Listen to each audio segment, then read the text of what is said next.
दोस्तों, युक्तिकरण मुद्दे को लेकर बिलासपुर हाईकोर्ट से शिक्षकों को बड़ी राहत मिली है। इसी महत्वपूर्ण विषय के बारे में हम इस वीडियो के अंदर विस्तारपूर्वक समझने वाले हैं। इसलिए दोस्तों, आप इस वीडियो को अंत तक जरूर देखिए और इस इंपॉर्टेंट मैटर को अच्छे से समझने का आप लोग भी प्रयास कीजिए।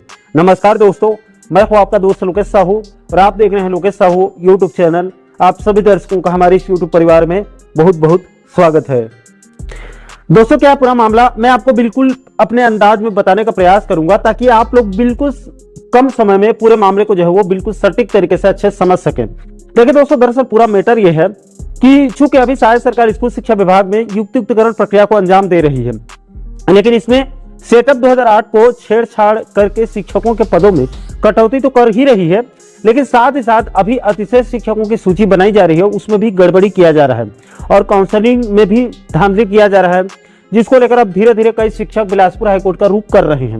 और बिलासपुर हाईकोर्ट की तरफ से जिन शिक्षकों के तरफ से अभी तक ज्वाइनिंग नहीं किया गया है, उनके पक्ष में फैसला देते हुए युक्तिकरण समिति के समक्ष अभ्यावेदन देने और 1 सप्ताह के अंदर अंदर समिति को निराकरण करने के लिए निर्देश जो है वो दिया जा रहा है।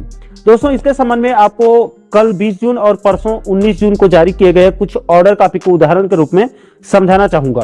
दोस्तों, आप इस ऑर्डर कॉपी को देखिए। इसको बिलासपुर हाईकोर्ट की तरफ से परसों 19 जून 2025 को जारी किया गया है और इसके मुख्य याचिकाकर्ता विपिन लकड़ा जी हैं और इसमें कई शिक्षकों के याचिकाओं को एक साथ जोड़कर सुनवाई किया गया है और इसके अधिवक्ता गोविंद देवांगन सर हैं।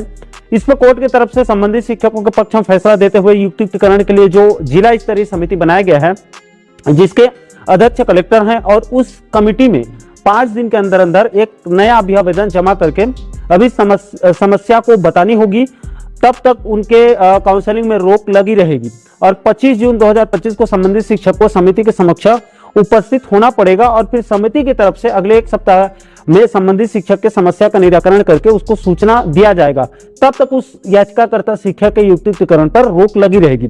दोस्तों, बिल्कुल इसी प्रकार के 2 अलग अलग आदेश कल 20 जून को जारी किया गया है। इसमें भी कोर्ट की तरफ से संबंधित याचिकाकर्ता शिक्षकों के पक्ष में फैसला देते हुए सेम उसी प्रकार का निर्णय दिया गया है कि संबंधित याचिकाकर्ता शिक्षकों को 5 दिन के अंदर अंदर संबंधित जिला युक्तिकरण समिति के समक्ष नए सिरे से अभ्यावेदन देने और 26 जून यानी कि इसमें 1 दिन और बढ़ाया गया है, 26 जून को उस समिति के समक्ष उपस्थित होने का निर्देश दिया गया है और इसके बाद समिति की तरफ से कानून के अनुसार अभ्यावेदन प्राप्त होने की तारीख से 7 दिनों के अंदर अंदर याचिकाकर्ताओं के अभ्यावेदन पर समिति को निर्णय लेने के निर्देश दिए गए हैं। दोस्तों, जिन शिक्षकों ने अभी तक ज्वाइनिंग नहीं किया है और जो लोग कोर्ट जा रहे हैं, उनके लिए बिल्कुल इसी प्रकार का आदेश कोर्ट की तरफ से सभी के लिए जारी किया जा रहा है।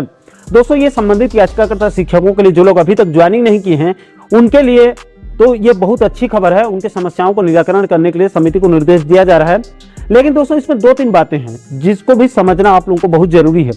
सबसे पहले तो प्रदेश के जितने भी शिक्षकों ने काउंसलिंग कराने के बाद अभी तक ज्वाइनिंग नहीं किया है, उनके लिए कोर्ट की तरफ से सरकार को निर्देश देना चाहिए कि राज्य सरकार एक जनरल ऑर्डर जारी करके जिन शिक्षकों ने ज्वाइनिंग नहीं किया है, उन सभी को जिला समिति के समक्ष अभ्यावेदन जमा करके 1 सप्ताह में उनके समस्याओं को निराकरण करने के बाद उनकी ज्वाइनिंग करवाने का आदेश जारी करना चाहिए, ताकि सभी शिक्षकों को बार बार कोर्ट जाना नहीं पड़ेगा।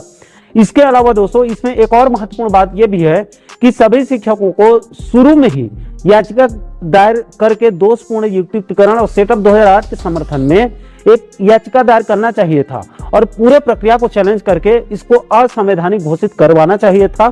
इसे युक्तिकरण के लिए जो बीते साल 2 अगस्त 2024 को दिशा निर्देश बनाया गया था, वो खारिज हो जाता और सेटअप 2008 भी बरकरार हो जाता। लेकिन शुरू में इस मुद्दे पर याचिका दायर नहीं किया गया और व्यक्तिगत रूप से अपने अपनी समस्याओं पर याचिका दायर किया गया। इसलिए युक्तिकरण प्रक्रिया और सेटअप 2008 को लेकर अभी तक बिलासपुर हाईकोर्ट ने कोई भी टिप्पणी या फिर कोई आदेश निर्देश नहीं दिया है।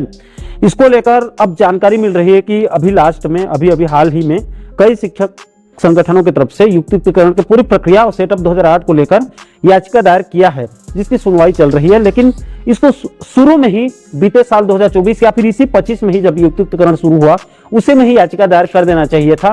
ये उसी समय समाप्त हो जाता, लेकिन नहीं किया गया। इसलिए सरकार सेटअप 2008 में परिवर्तन करने में जो है वो सफल हो गई है। अब दोस्तों, इस मुद्दे पर अलग से याचिका लगाई गई है। अब देखना होगा कि युक्तिकरण के पूरे प्रक्रिया और सेटअप 2008 मुद्दे पर बिलासपुर हाईकोर्ट का क्या निर्णय आता है, उसके लिए थोड़ा सा इंतजार करना पड़ेगा। तो आशा करता हूं दोस्तों कि आप इस वीडियो के माध्यम से युक्तिकरण कोर्ट केस से जुड़ी इस महत्वपूर्ण मुद्दे को बिल्कुल सरल शब्दों में आप अच्छे से समझ गए होंगे। दोस्तों इस पूरे मामले को लेकर, इस पूरे मैटर को लेकर आप लोगों की क्या राय है, नीचे आप लोग कमेंट बॉक्स में अपनी अपनी प्रतिक्रिया आप लोग जरूर शेयर कीजिएगा।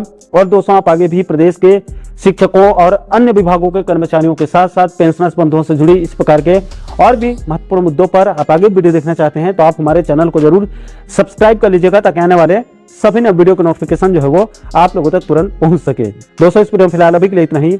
इस वीडियो को अंत तक देखने के लिए आप सभी दर्शकों का बहुत बहुत धन्यवाद।